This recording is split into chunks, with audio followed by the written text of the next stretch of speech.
What's going on, guys? It's Mike. We're here with Jobs of New York with Craig Leivent, doctor, pharmacist. I hear you own a bunch of other businesses in other places. Things, yeah. So tell us a little bit about yourself, what you do, so on and so forth. First of all, I'm a pharmacist in New York. Work for the largest compounding pharmacy in the East Coast. We make medicine. We still give out medicine. And I also have some connections with the cannabis industry. I own a dispensary in Oregon. I have a CBD-infused coffee company. Actually, I don't know. We want to start back maybe about me more before we start. Yeah. Just continue on. We can edit this. All right, no problem. Yeah. All right. So let's take it back. So my name is Craig Leivent, Dr. Craig Leivent. Born and bred New Yorker. Born in Brooklyn. Went to graduate school downtown Brooklyn. What part of Brooklyn did you grow up? Georgetown, Mill Basin area. Okay. Yeah, so it's nice. I had a very nice childhood. Mm-hmm. My mother tried to provide as best as she could. So grew up in Brooklyn. Father passed away at an early age. Grew up basically with a single mom. She raised me, multiple jobs just to keep us going. She did a good job. She kept me out of a lot of trouble, directed me in the right path. And went to undergraduate school, became a botanist. I have a degree in botany. Went to pharmacy school to further that education. I was actually planning to go to medical school, got a really bad accident. Had to learn how to basically like read and write a little bit again. After I felt confident enough, my friends were like, you know, try pharmacy school to, I knew I still wanted to help the public and thought that was a great idea. Went to pharmacy school, graduated, got my doctorate, and a couple of years after that, started seeing the emergence of the cannabis industry in this country. I mean, it was always here, but as medicine and as a legitimate business. So I tried to see how I can get into that. The reason being was because me being a pharmacist now and seeing how cannabis can actually be used as medicine throughout my life, not personally, but somewhat personally, not me touching it, but more so as me watching my mother deal with losing my father and all the stresses of life and using cannabis as her non-traditional medicine instead of going to real medicine, or as you might call it, or other people call it, or as I call it, pharmaceuticals. Exactly. So I saw the benefits that had. So botany. Yeah. Let's talk about that for a second, because that's interesting. So the the interest in doing that. I love plants. I loved animals. I was a licensed veterinary technician coming out of high school. So animals and plants and people. So originally you didn't see, there wasn't a connection between like what you wanted to do in pot, or? Well, me and cannabis always had a relationship, just from growing up and then eventually, dabbled a little in undergraduate school and saw the, benefits of it, but more so even after my accident, I saw the benefits of it, where they had me on like different barbiturates and antipsychotics and neuroleptics, and I was like a zombie. I was like, I can't be like this. So I actually started consuming cannabis, and it actually, I stopped everything, and that was it.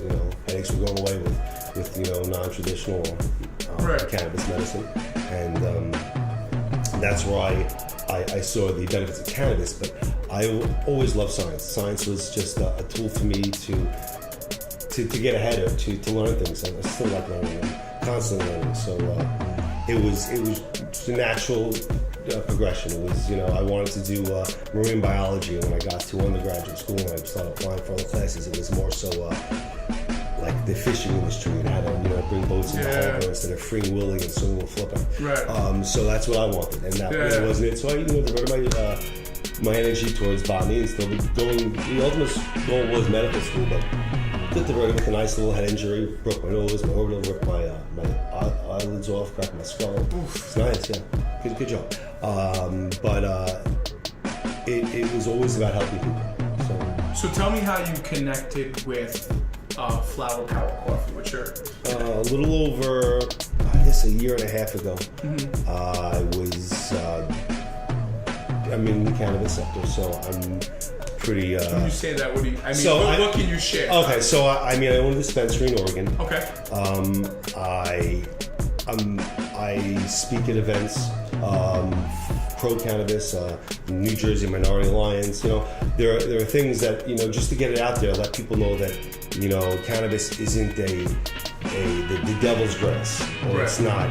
It's not. No, it's not. There's not reefer madness. I mean, we need to get past that and realize the benefits of a plant. And it might not be a panacea, it might not be the cure-all, but it can definitely be an adjunct to modern medicine. So, I mean, their numbers don't lie. Ever since man has made medicine, we've only increased our lifespan, which is awesome. Mm-hmm. But that quality of life isn't there. Mm-hmm. So if we can bring that quality of life back with, let's say, cannabis, which can take place of multiple drugs, where you won't have any of these side effects.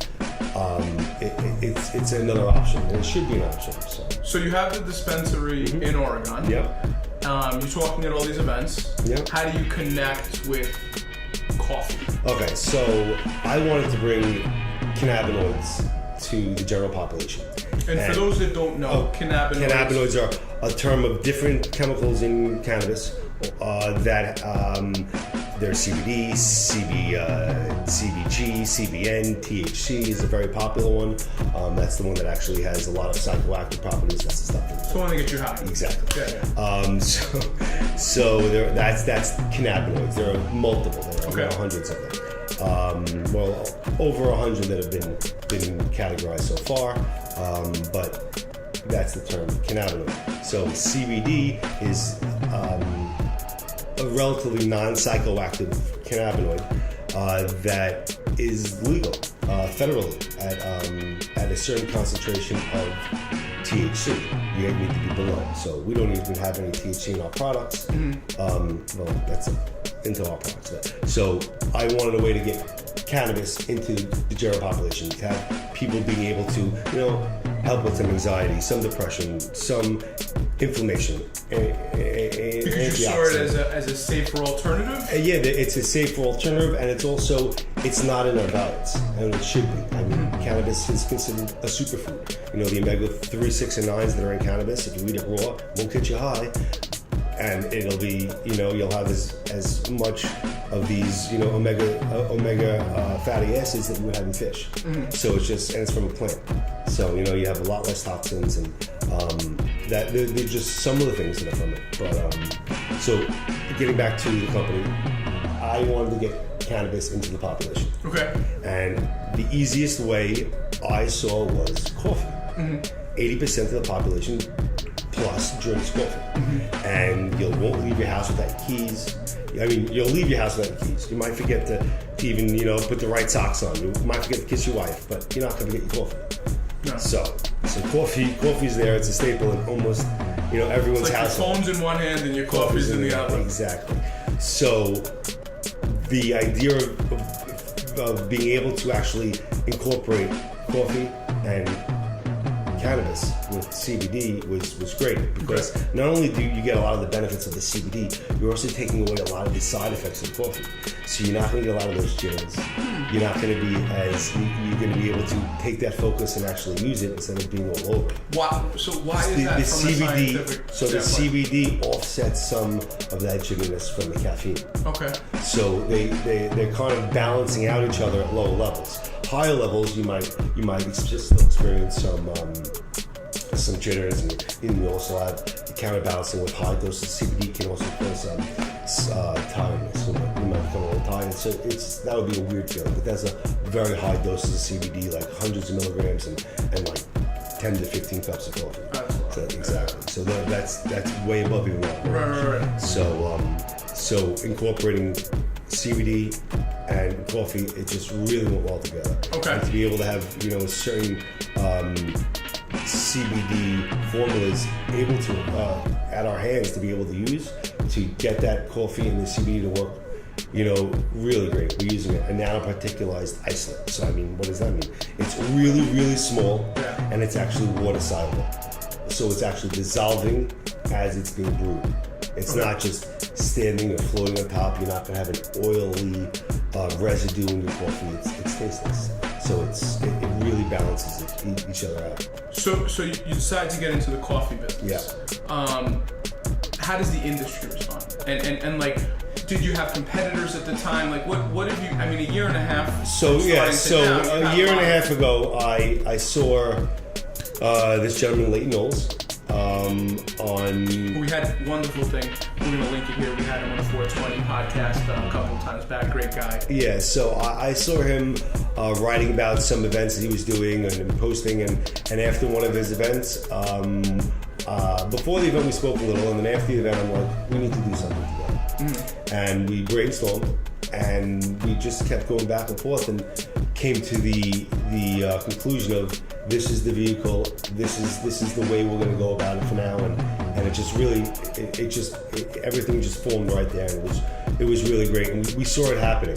So we love the product, of course.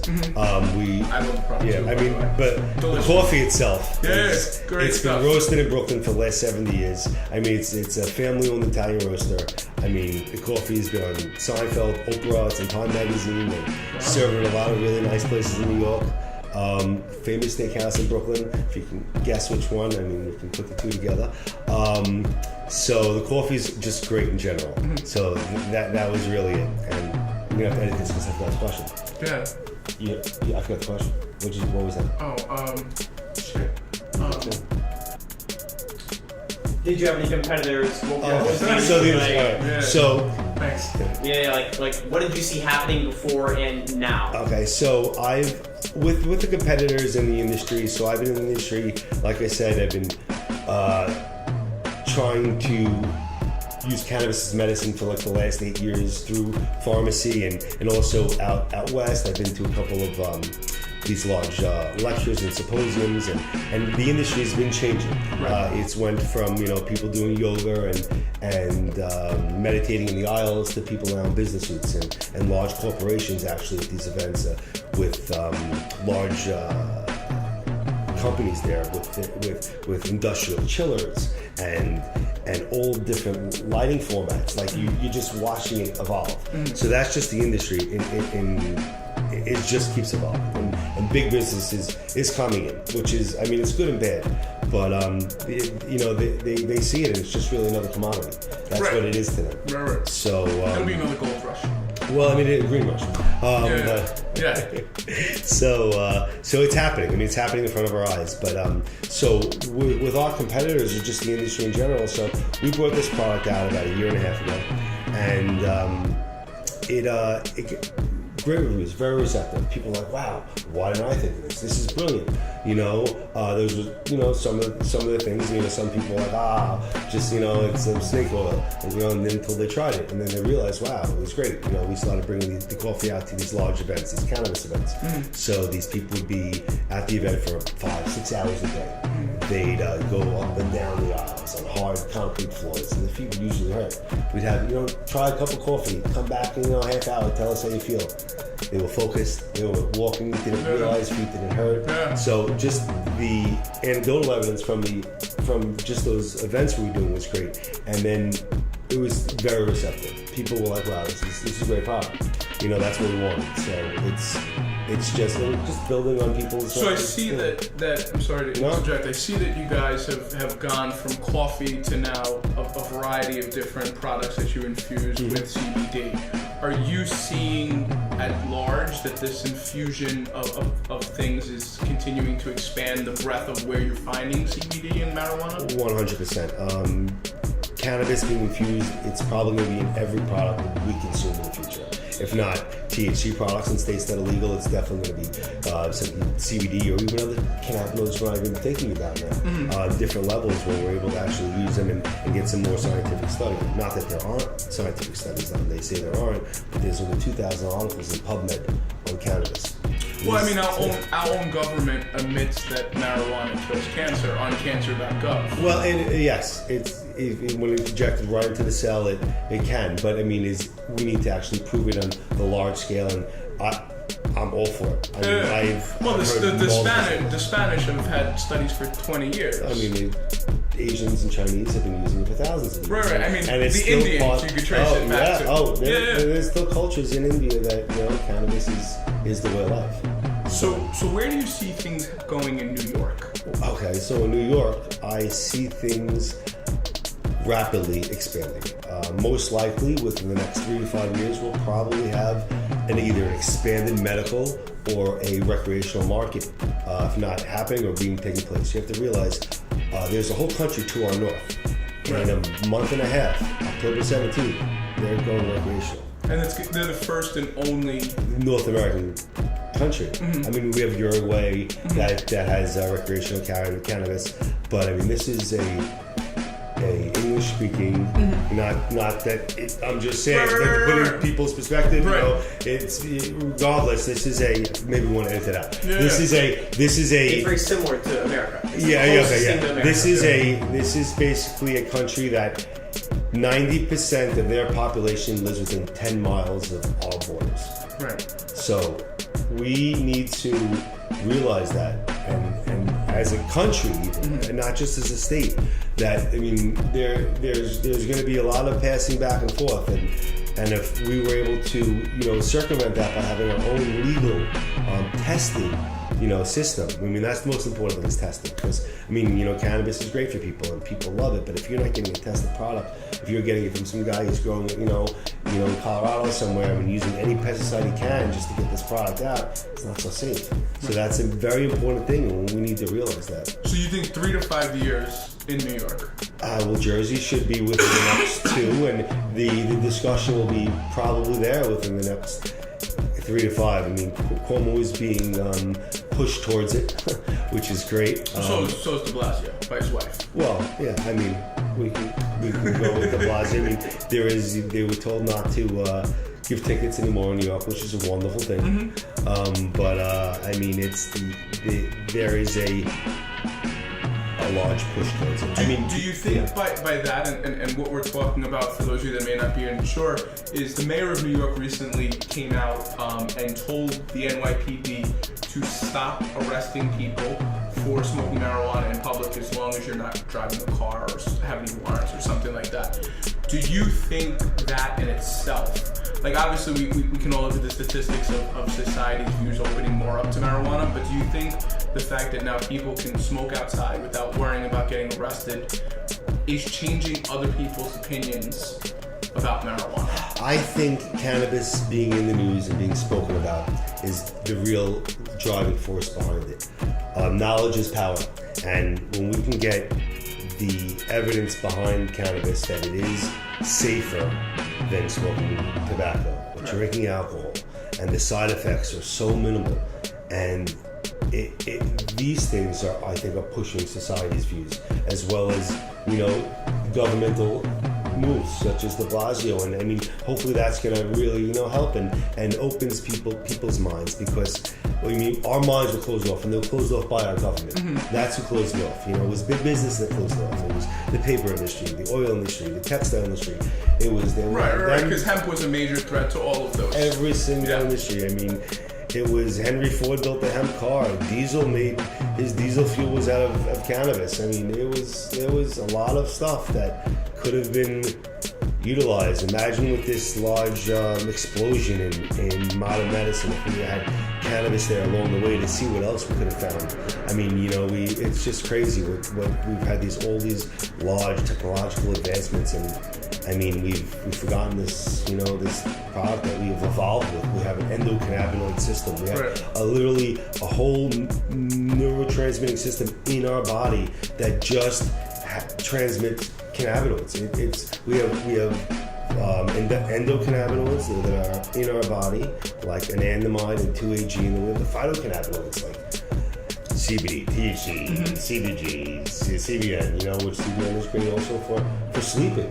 You stop taking all these, these sleeping pills. Maybe just have some CBN pill if you can synthesize that. I mean, there are a lot of things that can happen. Like I said, if we just would have opened our minds up, which we I think are now. I mean, GW Pharmaceutical, even though it's crazy that they're charging so much for a CBD isolate, but they're there. We have cannabis as a medicine. Cannabis is being used for seizures in children. It might be a small population of those seizures that weren't controlled, but at least they're controlled now. These kids are actually, and adults even, are actually being treated and able to live a functional life.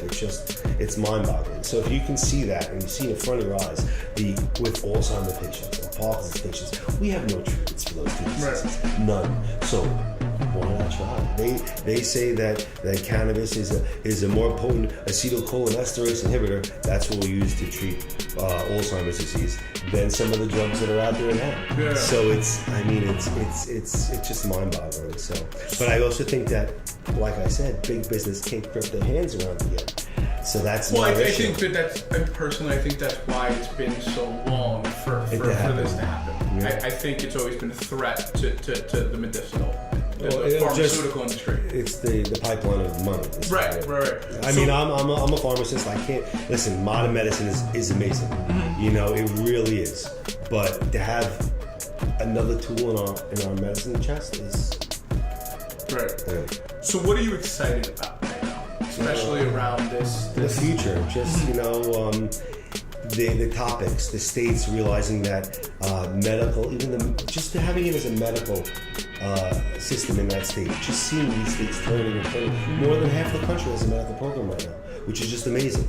So let's talk about that for a second, because from my understanding, and maybe I'm wrong, New York is just loosened its what's acceptable from a criteria. Yeah. So if you have pain, like I have pain, I can go get a medical card, which is great.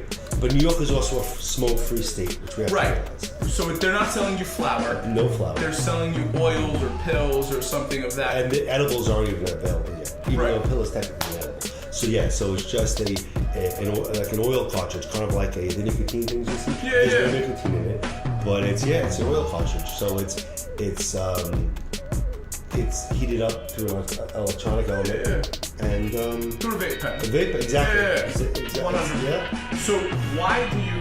So one thing that I've noticed, at least from what I've heard, and I haven't actually been into one of the dispensaries, but I have a friend who goes, is the price for legal versus literally almost the same product, black market, is significantly different. Okay. Being in Oregon and spending the time in the dispensaries, when do you see that difference becoming more? Okay, so in New York State, like we said, so right now there are only 5 dispensaries open, and they're what they call vertically integrated. So they have to grow their own product, cure their own product, extract their own product, and package their own product. Every one of those things costs a lot of money, especially in New York State, because everything has to be so controlled and so fine. It's basically like a pharmacy for every particular type and step of that process. Yeah. So they have to recuperate their costs, and there are a lot of costs going into that, just even to get to the New York State market. So that's the real reason behind. So when we get to 100 or 1,000 locations, that delta will be a lot smaller. Or when we have a larger corporation or multiple different growers, like if they expanded the medical market for growers to grow, which they won't because of how it's structured right now, it really needs to be a recreational market, and then it's supply and demand, and that's really how it happens. And in Oregon, it was great, they kept accepting licenses, but then they had an overproduction. So in a lot of these outdoor grows, they had too much product, and the price of cannabis plummeted. But you still have your boutique growers that are still able to request and get that high price, but it plummeted because of too many growers, which they stopped the application process actually now, but they still have a large supply. Well, listen, there's the only state that's really played with marijuana for a long period of time is California.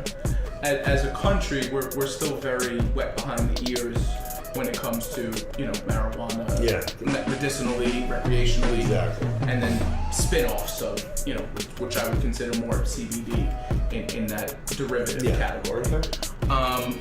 Anything you want to leave us with? Maybe misconceptions that people have that you often see that, like, especially being a pharmacist and prescribing some pharmaceuticals, that in the back of your mind, although you may not be able to say it for whatever reason, you know, you may be like, listen, you're probably better off if you smoke a joint than if you take it. Yeah, I mean, I would like a lot of my patients, even, or people out there, to let their practitioners, their pharmacists know if you do consume cannabis, you know, just to let them know, because with certain medicines you're taking, it can actually increase them or lower them in your blood system.